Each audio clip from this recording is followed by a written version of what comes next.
Olá, meu nome é Cristiane, sou fonoaudióloga aqui na Audipróteses e hoje estamos aqui para mais um episódio do nosso podcast Neurodialogando.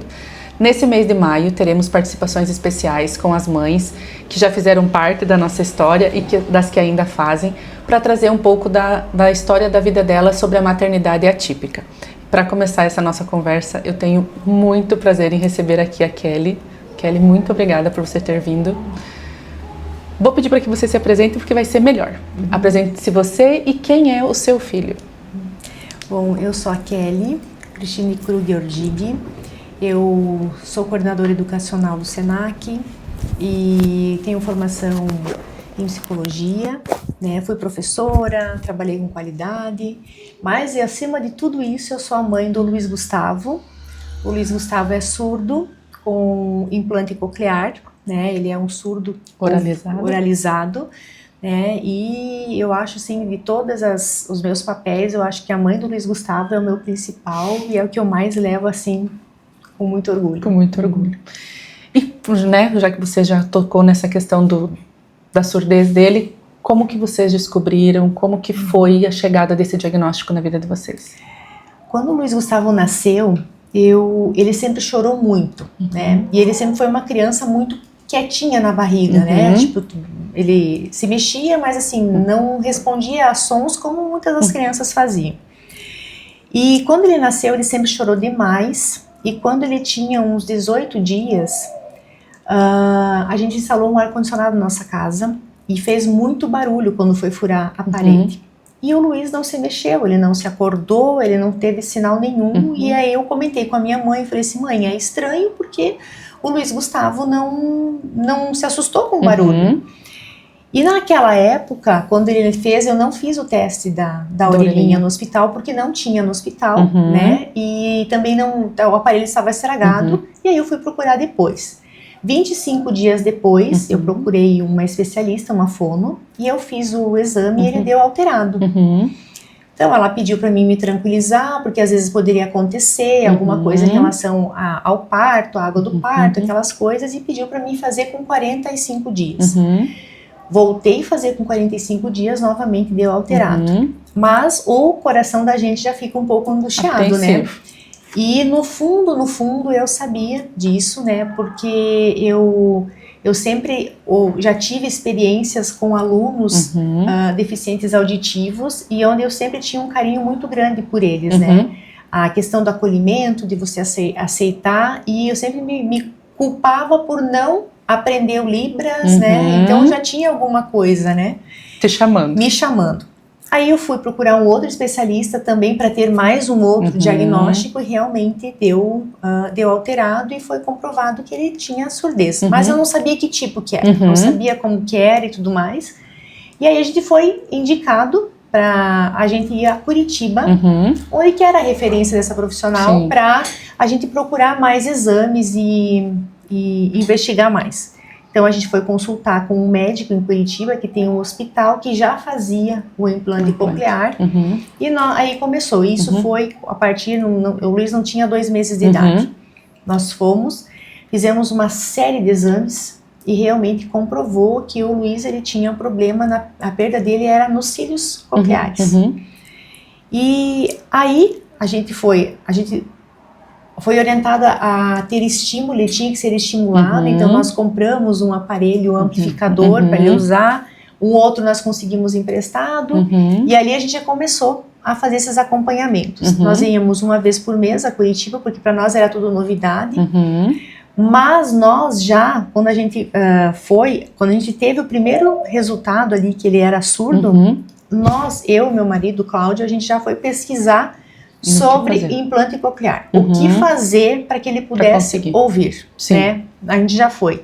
Vocês sabiam que vocês queriam que ele ouvisse? Sim, isso já foi a gente não sabia como, né? Só sabia. A gente não sabia como que podia fazer isso, mas a gente já foi atrás das possibilidades, foi pesquisando valores, que é muito caro, né? Foi pesquisando valores, aí a gente sabia que o SUS tinha, mas não sabia que tinha nada em Santa Catarina. Aí fomos para o Paraná, daí indicaram a gente que em Bauru, São Paulo faziam, mas as pessoas tinham que estar lá e tudo mais.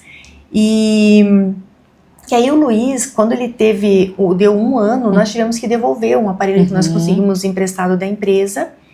E aí até, eu já vou contando, né? Ih, já vai. E o Luiz, ele estava numa consulta com o otorrino, que inclusive na época, quando ele foi consultar, ele disse assim, olha, eu não sei nem o que dizer, porque você sabe muito mais do assunto do que eu. Porque eu e o Cláudio, a gente realmente pesquisou sobre. Foram atrás. Mas o Luiz já fazia acompanhamento com psicólogo. Desculpa, com fono. Ele já fazia acompanhamento com fono para ele entender os estímulos, as expressões faciais, né? Para ele entender os sinais e para a gente se comunicar. Inclusive, semana passada veio uma recordação. Ele era bebezinho, ele estava na cama e eu vi que ele estava acordado, ele estava olhando para nossa gata. E aí, quando ele me viu, ele se virou, ele deu um sorriso e ele fez... Tipo, ele me jogou um beijo, porque era o que eu sempre fazia. E ele não via nada naquela época. Então, essas coisas eram importantes. E nessa consulta, que daí eu estava angustiada, que eu tinha que devolver o aparelho, e ele não estava ainda... preparado. A gente já tinha começado os exames para fazer o implante, que depois eu volto e explico também, que eu acho que isso é bem importante, né? Nós vimos o escritório da Audiopróteses, que era em frente, e eu pensei assim, eu vou ver o que é, né? Porque era aparelhos, né? Tinha um monte de propaganda de aparelhos e tudo mais. E aí encontrei o Olir, expliquei a solução, e aí o Olir me ganhou com essa frase. Você tem o problema e a gente tem a solução, né? Sim. E aí então a gente já foi, a gente te conheceu, você conheceu o Luiz Gustavo, vocês nos cederam os aparelhos, e aí o Luiz também continuou fazendo acompanhamento contigo mesmo, não ouvindo nada. E ele tinha 1 ano e 2 meses, acho que 1 ano e 3 meses por aí ele tinha. E ali foi indo. Só que o Luiz, nesse meio tempo, quando nós matriculamos ele em Luzerna para a escola, ele já entrou no sistema como uma criança surda, e aí nós já fomos notificados também para a gente ir até Chapecó, fazer todo um exame para ele entrar na fila para ganhar um aparelho e tudo mais. Quando nós chegamos lá, eles já viram que ele já estava muito mais adiantado. E ele já foi direto para a fila para o implante coclear. Com 9 meses a gente foi a Florianópolis, nós não conhecíamos nada, a gente chegou lá, nós ficamos um dia inteiro com consultas, com uma equipe multidisciplinar, e o Luiz foi a primeira criança no estado de Santa Catarina que fez o implante bilateral, ou seja, os dois lados ao mesmo tempo. Tudo então, isso no HU, né? Na UFSC. Tudo isso na UFSC, no HU, que é onde que você passou lá também. Sim. E quando eu falei para eles que você que acompanhava, eles falaram assim, então ele está em boas mãos.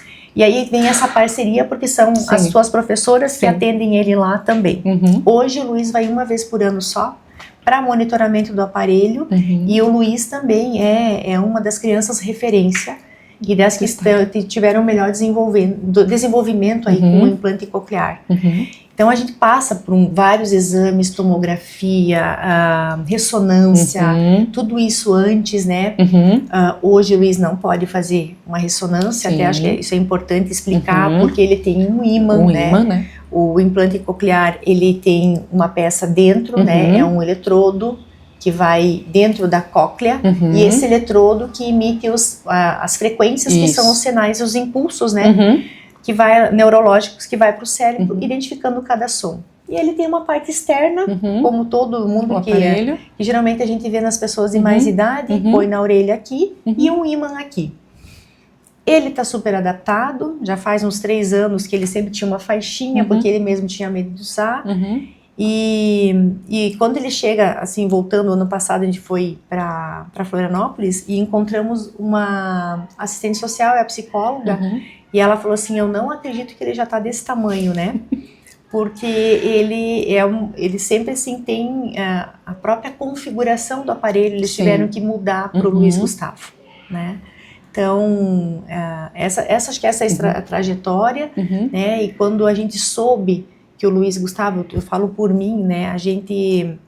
Eu sempre uma vez eu ouvi uma frase assim, a gente enterra o filho perfeito, mas na verdade eu acho que não é, a gente enterra o filho idealizado e a gente lida com o nosso filho que ele é perfeito. Né? E a partir de então, para mim, sempre foi e correndo atrás, fazendo o que pediam, e a gente ia conforme as orientações dos profissionais, né? Sim.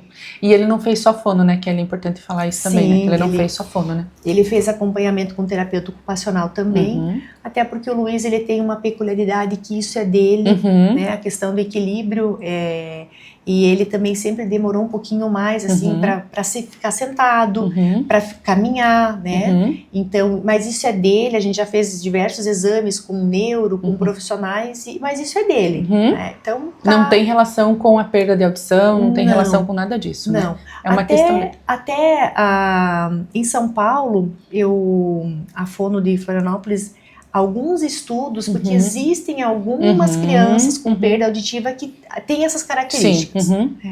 Outra característica também, que quando o Luiz Gustavo era pequenininho e antes mesmo da gente fazer o implante, ele, para algumas pessoas, ele foi diagnosticado, né? Não posso dizer, mas entendiam ele como autista, porque ele tem características muito parecidas com crianças autistas. Ele tem hiperfoco, ele quando ele adorava o movimento das coisas, né? Ele estava sempre, toda hora, se tinha um carrinho, ele via, enquanto ele não entendia o porquê que a roda girava ou aquele movimento, ele não parava, sabe? Então, ele tem características peculiares dele. Ele hoje, quando ele quer se concentrar, ele fala, mãe, eu quero silêncio, ele tira o aparelho e ele fica, né? Quietinho. Então, ele fica quietinho. Mas ele é a forma dele, né? E ele escuta muito bem, e a questão de lateralidade que foi trabalhado, que isso é importante, mas ele hoje está bem adaptado, né? Que bom. E Kelly, só pra gente voltar um pouquinho, quando esse diagnóstico chegou, quais foram os medos que você enfrentou? Vocês, né? Você e o Cláudio. Quais foram os medos? Eu acho que o maior medo era a adaptação dele, a inserção dele na escola, na própria família, porque todo mundo tem... A gente tem que se adaptar, né? A gente tem que se adaptar. E o medo mesmo, assim, das pessoas aceitarem ele. E coisa que é coisa da cabeça da gente, porque o Luiz, ele é uma pessoa que, se ele vê, ele vai, ele é bem...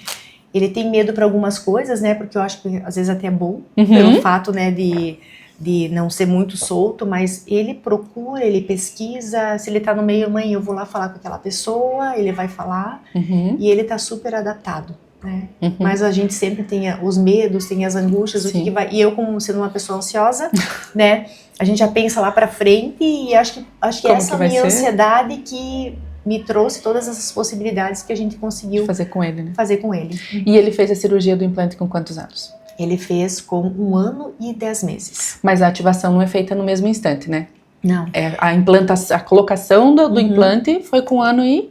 1 ano e 10 meses. 10 meses. E a ativação do implante coclear foi com 1 ano e 11 meses, 30 dias depois. Então ele fez, a gente foi para o hospital, a gente internamos uma segunda-feira.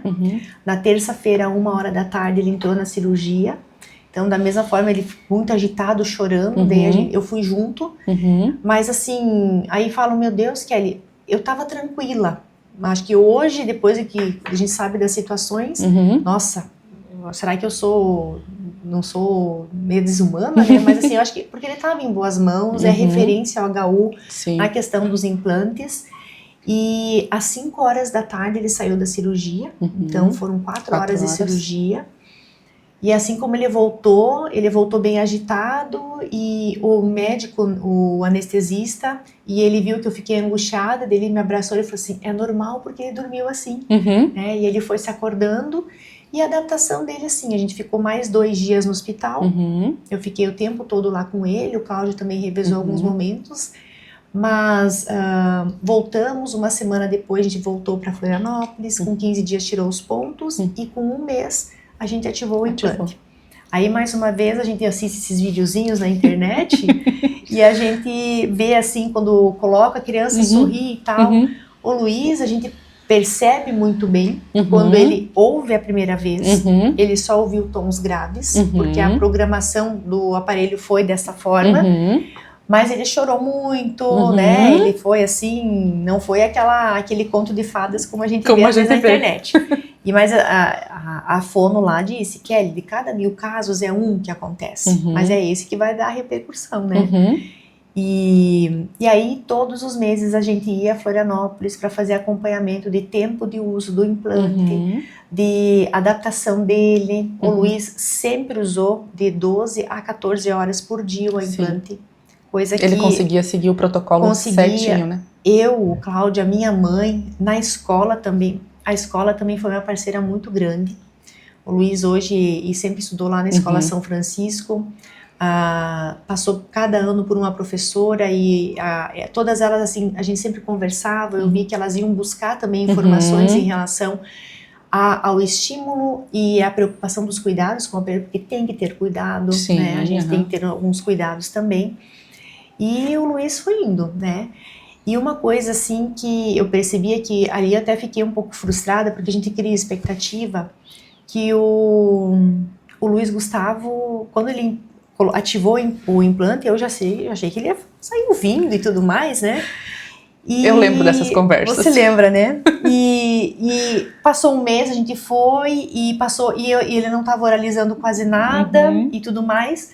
E aí, no terceiro mês, eu fui pra lá e eu falei pra fono, eu disse assim, olha, eu acho que ele não ouve a frequência da minha voz, porque quando eu chamo ele não responde, quando meu marido chama ele responde. Só que sou eu que fico a maior parte do tempo com ele, né? São as professoras da escola, né? É a voz masculina que tem uma frequência, até disso eu fiquei entendendo. Você foi entender, isso aí. A frequência feminina, ela é diferente. E aí, eles mudaram a programação. Porque eles tinham uma programação, o Luiz, como era bilateral, teve que mudar, e depois desse terceiro mês, o Luiz só deslanchou. Porque... Como ele foi o primeiro bilateral, acho que até eles tinham essa questão dos ajustes ali, né? Porque era novidade, foi novidade para todo mundo, na verdade, né? E aí o Luiz só deslanchou, né? E eu tenho assim eu tenho meus vídeos de recordação que volta e meia todo dia aparece no meu celular. Então aparece videozinhos assim dele falando as primeiras palavras. Mãe entende tudo. Daí eu mando ali pro grupo da família, mas o que ele tá falando mesmo? Eu falei assim, gente, ele tá falando o carro é vermelho, vocês não estão entendendo. Não estão entendendo, né? Mas assim, a diferença dele, da dicção, e isso, Cris, isso não foi só o implante. Né? O implante oportuniza o estímulo, facilita o estímulo. Mas o Luiz teve acompanhamento contigo, ele vinha 2 vezes, teve vezes que foi até 3 vezes na semana. O Luiz Gustavo... Foi logo que foi ativado o implante, a gente combinou 3 vezes na semana, e se eu não me engano ficamos 6 meses, 3 vezes na semana. Isso. Então a gente organizar a nossa logística, né, a gente fazer isso, ele teve acompanhamento com a TO também para fazer todo também esse outro estímulo. E depois a cada vez 2 vezes por semana, aí foi 1 vez por semana, mas isso é importante, a escola também e a família em casa. Então o que eu falava para os meus pais, para o Cláudio, assim, não respondam por ele, instiguem que ele fale. Quando ele não sabia a palavra, ele mostrava o que era, então a gente sempre falava de frente para ele ver o movimento do lábio, né? Sim. Isso a gente sempre fazia com ele, e hoje ele tem um vocabulário muito bom. Muito bom. Tanto que ele recebeu alta com 6... Eu acho que é com 6 anos, né? A gente conseguiu dar alta para ele porque ele tinha atingido a idade do desenvolvimento tanto para a questão auditiva quanto para a questão de idade de linguagem, né? E isso também é uma outra coisa que a gente também começa a falar e entender, que a gente tem a idade cronológica e temos a idade auditiva. O Luiz, eu considero a idade auditiva dele 2 anos depois do que ele nasceu. Isso. Mas ele, em 4 anos, ele desenvolveu... Ele ajustou tudo, tanto que ele saiu do pré, né, da educação infantil, alfabetizado, lendo, escrevendo, começou o primeiro ano lendo e escrevendo, e na escola, ele não tem dificuldade nenhuma na escola. A minha preocupação é um pouco o comportamento, né, e daí ele faz as coisas, daí ele tem tempo, agora é um novo ano, professora nova, então estão se conhecendo ainda, mas eu estou sempre muito presente para ajudar também a escola. Você acredita que isso foram as maiores conquistas que o Luiz Gustavo teve até agora? Porque a gente sabe que ele vai ter muito mais ainda. Tudo que a gente pode fazer para oportunizar pro Luiz Gustavo, eu faço, o meu esposo faz, a gente dá para ele. Quando ele tiver autonomia para decidir, ele vai optar se ele vai querer continuar ou não. Daí ele fala, ai mãe, aí ele fala, mãe, você é chata. Daí eu olho, não mãe, você é uma mãe exigente. Ele fala, né? Ele fala, você é uma mãe exigente. E às vezes eu cobro demais dele, ele é uma criança, né? Hoje ele vai no APAS, ele estuda mais uma língua, Libras, porque futuramente ele pode ser um intérprete, ele pode ser um professor de Libras, ele pode decidir, quando ele tiver a idade, se ele não quiser mais usar o aparelho, ele pode tirar, ele pode não usar, mas a gente oportuniza ele. Porque a gente vê a dificuldade que, quando eu tinha os nossos alunos lá, que hoje são colegas do Luiz Gustavo lá no APAS, encontro eles lá também, e a gente vê eles lá, o quanto era difícil a adaptação dos outros para com eles. E o Luiz, ele tem essa possibilidade. E eu vejo assim, tudo que ele pesquisa, quando ele se interessa por alguma coisa, ele investiga tudo. O foco dele agora são aviões. Então, tudo sobre avião, ele vai estudando e ele sabe. E a minha cunhada voltou, que hoje ela mora na Espanha, ela veio para cá, e aí ele descobriu que tem um aplicativo que a gente vê todos os voos. E lá eles se diverte, né? Pegou o número do voo da tia dele para acompanhar. Mãe, e ele fala quantos lugares tem, a velocidade. Ele é o foco dele e ele faz. E ele procura as coisas sozinho e ele vai trabalhando. Vai se desenvolvendo e vai sozinho. Se desenvolvendo sozinho. E isso é uma coisa que sempre foi do Luiz Gustavo, né? Desde pequenininho, ele sempre foi muito de buscar, né? Ele sempre queria mais.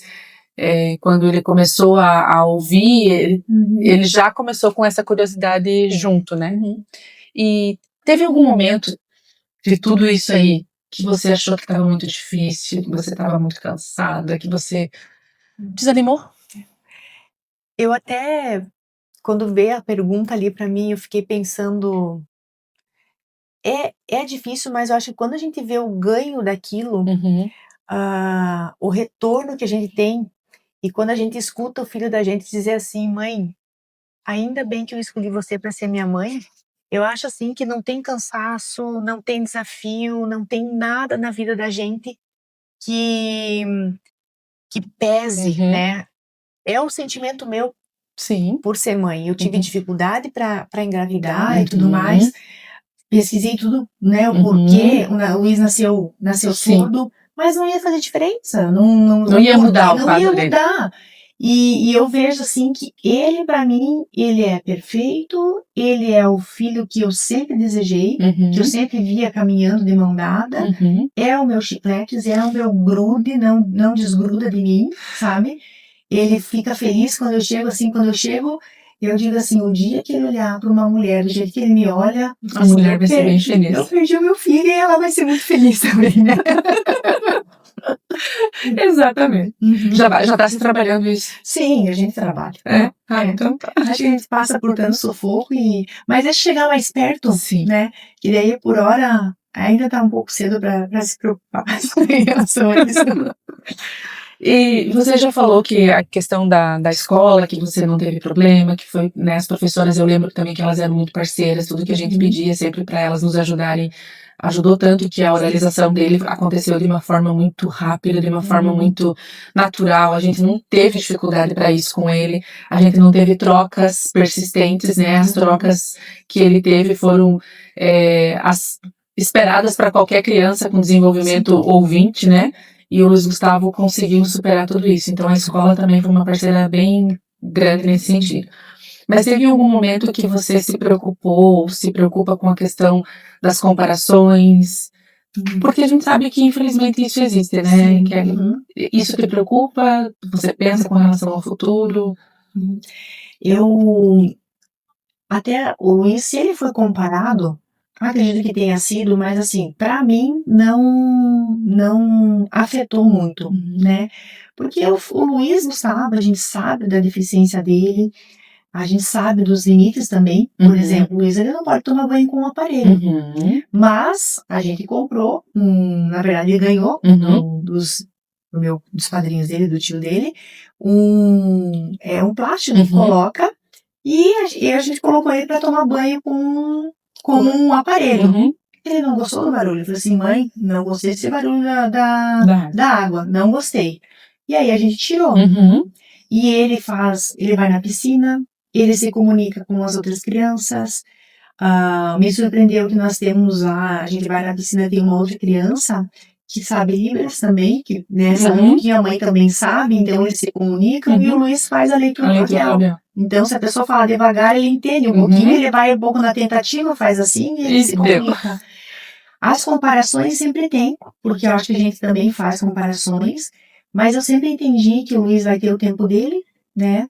E hoje ele, eu não levo em consideração, porque eu sei que a gente sempre fez aquilo que a gente precisou fazer para ele chegar aonde que ele está. Então, e assim, a gente sempre, você falou já da espera que a gente tem, né? A maternidade por si só não é fácil. A gente sabe que é bonito, mas não é fácil. Quando tem uma questão, fica, acho que um pouco mais difícil ainda, né? E o que tudo isso te ensinou? Eu tenho certeza. Tudo isso ensinou que eu sou muito mais forte do que eu pensava.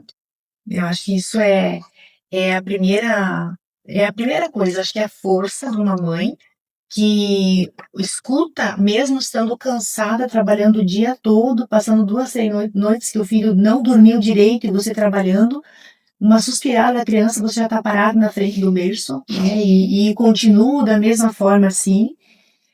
E eu aprendi que a gente tem que fazer sempre um pouquinho mais daquilo que a gente pode fazer. A gente sempre busca fazer um pouquinho mais daquilo, principalmente quando é filho, a gente estar presente. E outra coisa importante que eu aprendi é, quando eu estou com o Luiz Gustavo, eu estou com o Luiz Gustavo. Se tem alguma coisa para fazer, e eu acho que no processo, hoje ele já está mais independente, ele tem mais autonomia, ele já tem os horários dele, as rotinas dele, mas quando ele era menor, que a gente precisava fazer os exercícios, a gente tinha tema de casa, né? Da teoria, fono, e da escola a gente tinha. Questionários para responder, estímulos para fazer. Eu sentava, se a casa estava suja, se tinha roupa para lavar, eu sentava com ele e eu brincava com ele e eu fazia isso com ele. Sabe? Comprava muitos jogos, brincadeiras, tudo voltado para estimular ele. E a gente precisa fazer isso. Eu acho que a gente se adapta. Foi como você falou, o implante por si só, sozinho, ele não traria resultado nenhum. Não. Né? Ir lá, implantar ele, mesmo que bilateralmente, e simplesmente trazer ele para casa e deixar, não ia resolver. Né? Até, Cris, uma coisa na época da pandemia, né? Nós ficamos um tempo ali, né? Que a gente não pôde se reunir, né? Mas aí a gente fez vídeos, vídeos. O Luiz foi uma das, acho que na época, se não a única criança lá do nosso acompanhamento que continuou com terapia, né? Com o acompanhamento de fono. As demais todas pararam. E aí teve foi visível, né, a perda que eles tiveram no sentido de atrasou, né, o desenvolvimento deles. E o Luiz também, o ano passado, ele participou de uma pesquisa que eles precisavam de pessoas com implante coclear, porque hoje tem muito, você faz assim, qual que é os ruídos, o quanto afeta e tudo mais. E aí o Luiz foi convidado mesmo, que na época acho que ele tinha 8 anos e meio, quase 9, ele foi convidado para fazer parte desse grupo para coletar o resultado. E aí que ele fez um teste na cabine com ruído, sem ruído, e o outro era com fala normal, né? E o Luiz respondeu todas as perguntas. Ele entendeu tudo, inclusive foi assim, olha, como se fosse um adulto falando, né, numa festa, que o aparelho dele tem coisas que nós, ouvintes, não temos. Algumas regalias, né? O aparelho dele pode ativar o celular pelo Bluetooth. O aparelho dele Ele não sabe disso ainda, né? Ah, tá. Eu ia perguntar se ele já sabia dessa informação. Mas ele pode programar, por exemplo, só para ouvir melhor músicas, quando ele vai num show, num espetáculo, quando ele vai num evento, numa festa que tem muito ruído, ele pode programar. Isso não é ele que programa, mas o especialista lá do HU que faz acompanhamento pode fazer essas programações, e com as programações, então ele tem uma audição mais clara. Mas são tecnologias que vão aprimorando no aparelho. Ele já está no segundo modelo, porque o modelo que ele usou desde que ele teve o implante já ficou obsoleto. É a mesma coisa que um celular. E vai chegar uma época, Cris, que vai ser um botãozinho, ele vai colocar aqui e ninguém vê. Hoje já ele tá com o cabelo mais compridinho, a gente quase não vê o implante coclear, né? E as pessoas ficam olhando, elas olham para ele, e aí quando aí em Florianópolis, volta e meia eu tô encontrando, a gente encontra implantados lá, daí eles se encontram, já falam, referem como é que é, e é uma questão normal, sabe? Mas fluiu. E Cris, assim, ó, tem que ter o implante coclear, a família tem que estar envolvida, né?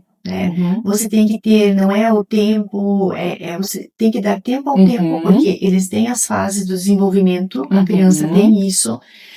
Tem que ter estímulo com profissionais. Graças a Deus, na nossa vida sempre teve profissionais excelentes, tanto vocês aqui na escola, no APAS, né, os outros profissionais, né, desde pequenininho tinha fisioterapia, né, então os médicos sempre tem profissionais que acompanham e nos acolhem, porque a gente às vezes fica com, né, e a insistência da gente. Então é um conjunto de fatores, e a família é muito importante. A gente tem que persistir, porque às vezes fala assim, no frio e inverno, por exemplo.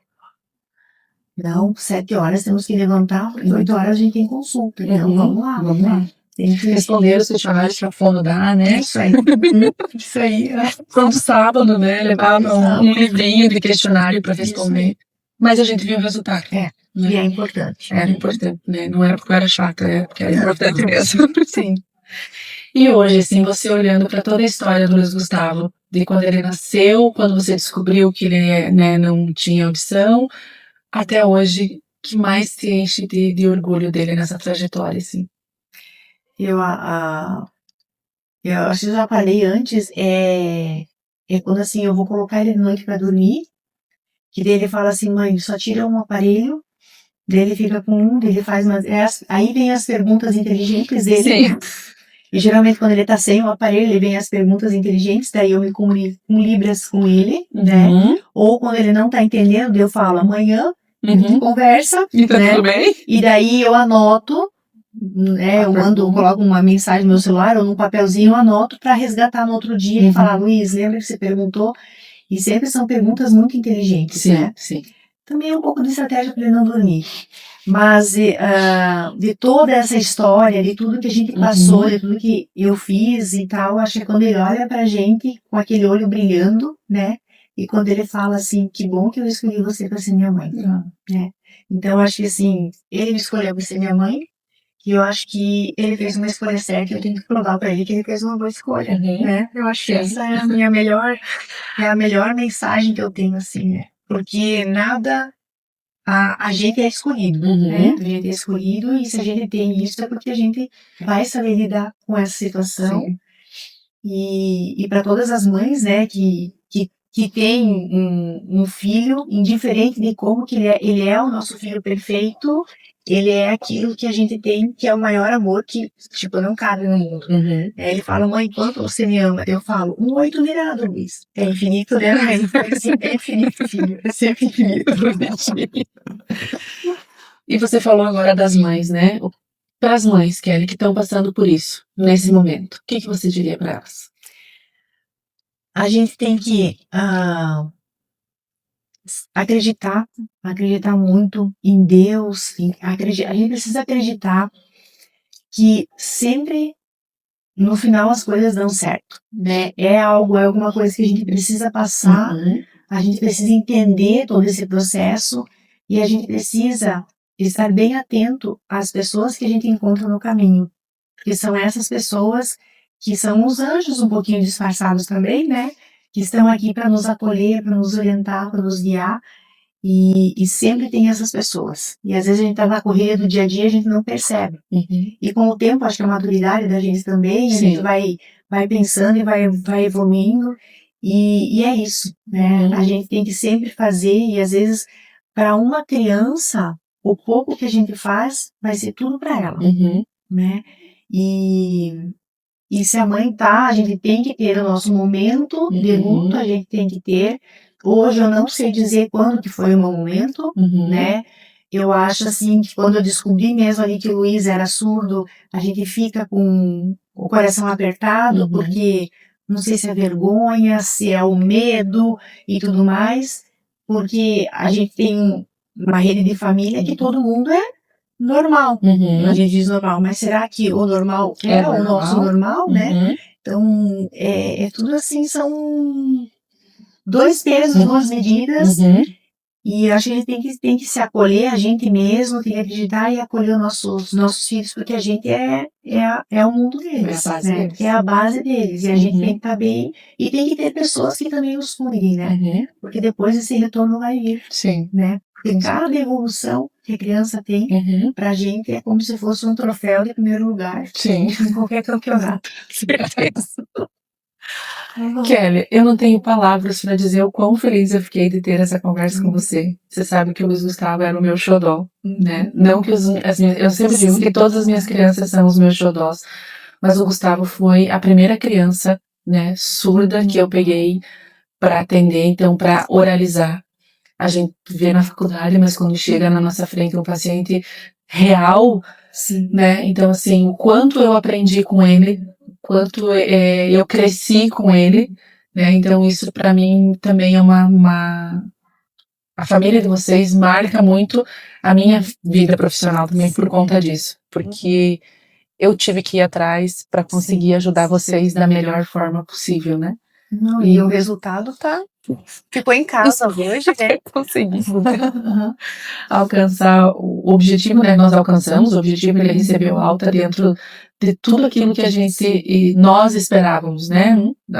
As professoras lá também, eu lembro quando a gente deu alta que elas também ficaram surpresas, felizes, né? Pela evolução que ele teve se comparado com outras crianças, né? E Cris, assim, o Luiz Gustavo, ele nasceu surdo, né? Mas acho que é importante também falar que pode acontecer algumas situações, tipo otite, né? Aí nós temos, por exemplo, a meningite, né? Tem outras situações também que a gente tem que estar muito atento. Sim. Mas hoje as escolas também, elas estão bem preparadas, né? Eu sempre digo assim, são as pessoas profissionais que estão no nosso dia a dia. Sim. E eu acho que os pais, a gente tem que ter um pouquinho de um olhar, não pensar assim, o meu filho não é e tal. A gente tem que procurar investigar. Sim. Se você tem alguém conhecido que possa te ajudar, ou procurar a saúde, né, a educação mesmo do próprio município, mas acho que é importante.